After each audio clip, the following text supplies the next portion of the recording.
Hello friends, welcome back to my YouTube channel life pill. जहां पर हम लोग पिछली बार जो बातें हमने छोड़ दी थी, अधूरी रह गई थी, उसको हम वापस से कंटिन्यू करेंगे। कुछ कमेंट्स आए थे। थैंक यू जग्गा जासूस, और thank you so much for your support. मैं चाहता हूं कि आप अपने दोस्तों के साथ और भी शेयर करें चीज़ें, क्योंकि ये आप ही लोगों के भलाई के लिए। सो बी प्रिपेयर, वर्क हार्ड करिए। आज का थॉट शुरू करते हैं एक छोटी सी पोएम के साथ कि सच हम नहीं, सच तुम नहीं, सच है महज संघर्ष ही। संघर्ष से हटकर जिए तो क्या जिए हम या कि तुम। जो नत हुआ वह मृत हुआ, जो वृंत से झड़कर कुसुम। अब आगे देखिए, हम लोग बैलेंसिंग के बारे में बात कर रहे थे। बैलेंसिंग किसकी? बैलेंसिंग के बारे में बात करते हैं, रेसिप्रोकेटिंग मास की। तो कुछ पुरानी चीजों को रिवाइज करेंगे और साथ साथ में इसको भी कंटिन्यू करेंगे। बेसिक कॉन्सेप्ट समझाऊंगा, बहुत हल्का सा शॉर्ट वीडियो रखूंगा ताकि आप लोगों को ज्यादा अंडरस्टैंडिंग हो सके, और वीडियो ज्यादा लेंदी हो जाती तो आप लोग भी बोर हो जाते हो। सो 20 मिनट्स वैसे भी एक स्पैन होता है जितना आप फोकस कर पाते हो, 20 मिनट्स मैक्सिमम। सो यहाँ पर देखिए, रेसिप्रोकेटिंग मास के बारे में पिछली बार हम लोग ने बात किया था। क्या पिछली बार हम लोग ने बात किया था? इनर्शिया फोर्स के बारे में। मैंने पिछली बार फॉर्मूला एंड में मैंने उसको सही बताया था, वो एम आर ओमेगा स्क्वायर ही होता है। वो होता है cos theta plus cos 2 theta divided by N. जैसे कि पिछली बार मैंने बताया था क्या, कि एन जो होता है वो क्या होता है? एन होता है ऑब्लिक्विटी रेशियो। एन होता है obliquity ratio, which is nothing but L by R. और ये हमेशा ग्रेटर देन 1 रहेगा। ये जो पहला पोर्शन जो रहेगा, इसी को हम लोग कहते हैं प्राइमरी अनबैलेंस फोर्स। और अगर मैं कॉम्बिनेशन लेता हूं दूसरे के साथ, तो ये वाला जो पोर्शन है आपका, ये cos थीटा अगर हटा देते, ये वाला जो पोर्शन है, इसी को हम लोग क्या कहते हैं? सेकेंडरी। इसी को हम लोग सेकेंडरी कहते हैं। ओके, ये सेकेंडरी अनबैलेंस फोर्स हो जाता है। अब हम एक छोटा सा डेरिवेशन करेंगे जिसके थ्रू हम लोग इस चीजों को समझेंगे। बट देखिए, मेन बात क्या है, बिफोर दैट डेरिवेशन आप ये देखिए ध्यान से कि यहाँ पर जो थीटा एंगल है, यहाँ पर ये जो थीटा एंगल है, ये थीटा एंगल कौन सा है? ये थीटा एंगल है क्रैंक का एंगल। ये थीटा एंगल है क्रैंक का एंगल। यहां पर आपका स्लाइडर, और ये जो एंगल जो बन रहा है, ये वाला, यही थीटा होता है। तो अब अगर आप ध्यान से देखेंगे कि भैया रेसिप्रोकेटिंग मास तो रेसिप्रोकेट हो रहा है, लेकिन वो किस पर इफेक्ट डाल रहा है? क्रैंक पर इफेक्ट डाल रहा है। और डिपेंड किस पर कर रहा है? थीटा पर, जो कि क्रैंक एंगल है। अब अगर ये क्रैंक एंगल है तो भैया ये तो रोटेटिंग मास है ना? ये रेसिप्रोकेटिंग का, ये तो रोटेटिंग मास है। तो उस चीज को हम लोग थोड़ा सा समझेंगे। थोड़ा सा एक छोटा सा डेरिवेशन है, ज्यादा मैं कॉम्प्लेक्स नहीं करूंगा उस चीज को, बहुत ही सिंपल तरीके से आप लोग समझ जाएंगे। ठीक है, ये हम लोग को वापस से क्या, slider,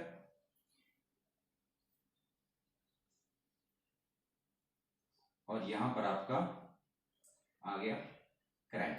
this angle is theta. अब देखिए, हम लोग कंसिडर करते हैं मास ऑफ द क्रैंक। यहां पर this portion is mass of the crank denoted by m, और इसकी जो रेडियस है वो r। क्लियर? इसमें तो कोई दिक्कत नहीं। अब ये क्या घूम रहा है? अब जब क्रैंक घूमेगा तो कौन सी फोर्स लगेगी? Centrifugal force. कौन सी फोर्स लगेगी? Centrifugal force. अब अगर ये सेंट्रीफ्यूगल फोर्स है तो फोर्स कौन सा लगता है? M R omega square. जो फोर्स लगेगा किस डायरेक्शन में? इस डायरेक्शन में, बाहर की ओर, वो क्या हो जाएगा? M R omega square. और ओमेगा क्या होगी? इसकी एंगुलर वेलोसिटी। ठीक है, अब हमने पिछली बार देखा था जो बैलेंसिंग का फर्स्ट या सेकंड लेक्चर था, first lecture to be very honest, उसमें क्या था? बैलेंस करने के लिए हम लोग एक उल्टा मास लगाएंगे, एक और मास लगाएंगे इसके अपोजिट डायरेक्शन में, ताकि हम इसको, ये वाला जो फोर्स है, इसको बैलेंस कर पाए। अरे भैया, ये अनबैलेंसिंग कॉज करेगा ना एम आर ओमेगा स्क्वायर। तो हमें क्या चाहिए कि भैया summation of force equals to 0, यही चाहिए। तो जब हमें summation of force equals to 0 चाहिए, तो फिर ये तो बहुत आसानी से हो सकता है। तो मतलब क्या करूंगा मैं अब एक यहां पर कहीं पर एक पर्टिकुलर रेडियस पे मैं एक मास लगा दूंगा। This mass is B. This mass is B. Let us suppose this mass is B. जो रेडियस है वो क्या है? B, small B. तो अब जो इस पर सेंट्रीफ्यूगल फोर्स लगेगा, इस पर, वो कितना हो जाएगा? वो हो जाएगा बी ओमेगा स्क्वायर। वो ये हो जाएगा। क्लियर है, उसमें तो कोई दिक्कत नहीं है। देखिए सेम मास नहीं हो सकता, सेम मास नहीं हो सकता, सेम मास कर भी नहीं सकते, क्योंकि क्या होता है, क्योंकि ये जो बैलेंस मास रहता है ये रिवॉल्व होता है। ठीक है, अभी आगे हम लोग और देखेंगे तो वहां से आप चीजें समझेंगे। ठीक है, अब देखिए क्रैंक का एंगल ये है, तो यहां पर क्या, यहां पर कंपोनेंट आएंगे वापस से क्या, एक्स एक्सिस और वाई एक्सिस में। तो अगर मैं इसको ड्रॉ करूं, ब्लैक की जगह मैं रेड यूज करता हूं, तो यहाँ पर ये जो कंपोनेंट आएगा तो ये क्या हो जाएगा, ये आ जाएगा M R omega square sine theta and this will be M R omega square cos theta. ठीक है, सिमिलर वे में अगर मैं इसको बढ़ा देता हूं तो ये क्या हो, ये वर्टिकली अपोजिट एंगल होगा। इस वर्टिकली अपोजिट एंगल की वजह से यहाँ पर भी क्या आ जाएगा, ये थीटा आ जाएगा। तो यहाँ पर जो आएगा इस तरफ जो फोर्स आएगा वो क्या आएगा, M R omega square, sorry M R में बी बी की मैं बात करूँ ना, B B omega square cos theta, और जो इस साइड में जो फोर्स लगेगा वो आ जाएगा B B omega square sine theta. Clear. अब देखिए जो रेसिप्रोकेटिंग मास हो रहा है वो किस तरीके से, इस तरीके से हो रहा है। ठीक है, अब बैलेंसिंग करने के लिए हम लोग ने क्या चीज बताई कि भाई हमें एक मास लगा देंगे और उसके बाद फोर्स को इक्वल कर देंगे। तो पहले वाला केस अगर कंसिडर करते हैं, इसको मैं हटा दूं हेडिंग को, तो यहां पर ध्यान से देखिए, यहां पर क्या आना चाहिए, M R omega square should be equal to B B omega square. Omega same है सो कैंसिल हो जाएगा, बचेगा क्या, M R equals to B B.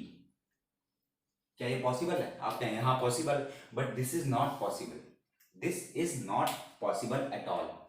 ये पूरी तरीके से आप ये नहीं कर सकते। अगर ये हो जाता तो हमें वाइब्रेशन पढ़ने की जरूरत ही नहीं पड़ती। तो वॉशिंग मशीन जब चलता तो उसमें वाइब्रेशन नहीं आती। ठीक है, आप जब गाड़ी स्टार्ट करते तो वाइब्रेशन नहीं आती। तो ये चीज पॉसिबल ही नहीं है। तो इसकी वजह से क्या कि लेट अस सपोज अगर ये 100 है, अगर ये 100 है तो ये कितना आ जाएगा, ये 98 के अराउंड रहेगा, 98 के अराउंड रहेगा। तो ये ऐसा क्यों है, क्योंकि क्या जो मास है, मास ऑफ क्रैंक जो है यहाँ पर, ये जो मास ऑफ क्रैंक है ये पहले से सिस्टम में मौजूद है। ये तो आप बाहर से लगा रहे हो ना, ये सिस्टम में मौजूद है मास। ठीक है, तो ये मास बैलेंस मास से कहता है कि देखो मैं तुमसे बड़ा हूं, तुम मुझ तक नहीं पहुंच सकते। ये कहता है ठीक है आप मेरे तक आ जाइए। तो आप मेरे तक आ जाइए मतलब क्या कि भैया ये कम से कम 98% तो बैलेंस कर पा रहा है, 2% तो बाकी है। समझ रहे हैं ना, 98% तो बैलेंस कर पा रहा है, मुझे हटाओ मत, मुझे हटाओ मत, मुझे जो जो थोड़ा बहुत जो बैलेंस हो पा रहा है उतना करने दो, बाकी थोड़ा बहुत मैनेज कर लेंगे, ऐसी करके चीजें। ठीक है, तो मतलब कि ये अगर 100 है, ये 98 है, तो मतलब कि ये पूरी तरीके से हो नहीं सकता है। तो जो बैलेंस मास कहता है कि तुम एक फैक्टर से अपने आप को मल्टीप्लाई कर लो, तुम एक फैक्टर से अपने आप को मल्टीप्लाई कर लो। जब फैक्टर से मल्टीप्लाई करते हैं वो फैक्टर हो जाता है सी। ये पॉसिबल है, सी, C is a fraction of reciprocating mass. C is a fraction of reciprocating mass. C एक फ्रैक्शन ले लेते हैं। ठीक है, CMR is equals to BB, ये हम लोग कर सकते हैं। ठीक है, अब देखिए यहां पर आते हैं, यहां पर जब आप आओगे तो यहां देखोगे क्या, ये फोर्स है, ये फोर्स है ना, ये फोर्स है, ये फोर्स है। तो ये फोर्स अगर ये फोर्स अगर मैं दोनों को इक्वल कर देता हूं, या कह सकते हैं आप वापस से summation of force equals to 0 अगर कर देता हूं, तो मैं यहां पर लिख सकता हूं, तो मैं लिखूं, आई होप आप लोगों को दिख रहा होगा।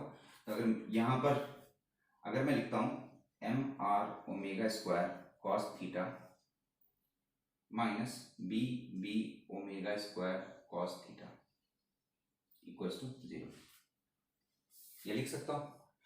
तो मतलब क्या हो गया, अगर आप ध्यान से देखेंगे तो इसी इक्वेशन पर आइए, मतलब क्या ये दोनों इक्वल नहीं हो सकते। तो मतलब कि यहां पर अगर मैं ऐसे लिखता हूं 100 इसका इक्वल्स टू 98 प्लस 2, ये 2 बच रहा है दोनों को इक्वेट करने के लिए, ये 2 क्या हो जाएगा, ये हो जाएगा अनबैलेंस, यही अनबैलेंस है।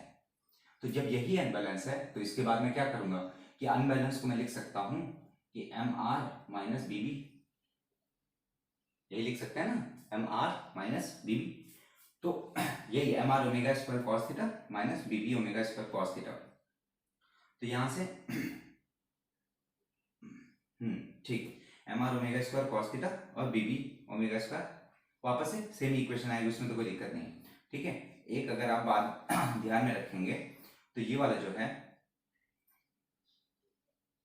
B B omega square cos theta और साथ में this is B B omega square sine theta. तो यहां कहीं पर इसका एक नेट रिजल्टेंट फोर्स आएगा, है कि नहीं है? हो क्या रहा है, क्रैंक घूम रहा है, तो ये जो होता है ये बी बी ओमेगा स्क्वायर होता है, ये क्या है, ये भी रिवॉल्व कर रहा होता है।